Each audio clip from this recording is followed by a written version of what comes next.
BJP Singareni యాత్ర రెండో రోజు కొనసాగుతోంది. భూపాలపల్లి జిల్లాలో బీజేపీ నేతలు పర్యటించారు. దేశంలో ఎక్కడా లేని సమస్యలు సింగరేణిలోనే ఉన్నాయి అన్నారు కేంద్ర మంత్రి కిషన్ రెడ్డి.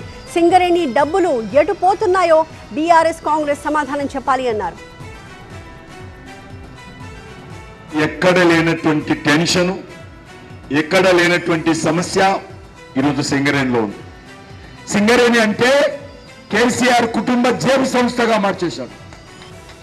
కేసీఆర్ కొడుకు, కేసీఆర్ అల్లుడు, కేసీఆర్ కూతురు ఇష్టారాజ్యంగా ఈ యొక్క సింగరేణిని దోపిడీ చేసిన విషయం వాస్తవం కాదా?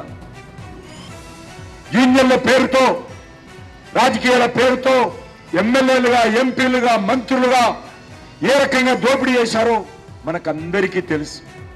ఏ రకంగా కమిషన్ల పేరుతో వేల కోట్ల రూపాయలు దోచుకున్నారో మనకు తెలుసు. ఇక్కడ డిఎంఏ ఫండ్ వస్తుంది. ఎక్కడ ఖర్చు పెట్టారు? ఇక్కడ ఖర్చు పెట్టాలి. ఇక్కడ కార్మికులు నివాసం ఉన్నటువంటి ప్రాంతాల్లో వాళ్ళ ఆరోగ్యం విషయంలో, ఉపాధి విషయంలో, మౌలిక వసతుల కోసం డిఎంఎఫ్ ఖర్చు పెట్టాలి. ఎక్కడ ఖర్చు పెట్టారు? సిద్దిపేటలో ఖర్చు పెడతారు. ఎక్కడ ఖర్చు పెడతారు? ముఖ్యమంత్రి కాన్స్టిట్యున్సీ, కొడుకు కాన్స్టిట్యున్సీ, అల్లుడు కాన్స్టిట్యున్సీలో డబ్బులు పోతాయి, సింగరేణి డబ్బులు. అంతేకాదు,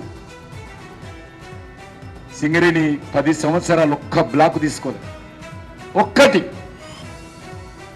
ఎవరికి నష్టం? నువ్వు ఈ ఫామ్ హౌస్లో హాయిగా కూర్చున్నావు, వెనుక ముందు మస్తు చేసుకున్నావు, దోచుకొని దాచుకున్నావు. కానీ కార్మికులు ఎక్కడ పోవాలి? కంపెనీకి ఎక్కడ పోవాలి? ఎందుకు బ్లాకులు తీసుకోలే? ఎందుకు ఈరోజు నష్టాలు వస్తుంది? ఎందుకు ఈరోజు ప్రొడక్షన్ తగ్గింది? ఎందుకు ఈరోజు క్వాలిటీ తగ్గిపోయింది? ఎందుకు ఈరోజు ప్రైవేట్ కంపెనీ యాక్షన్లో తీసుకున్నారు?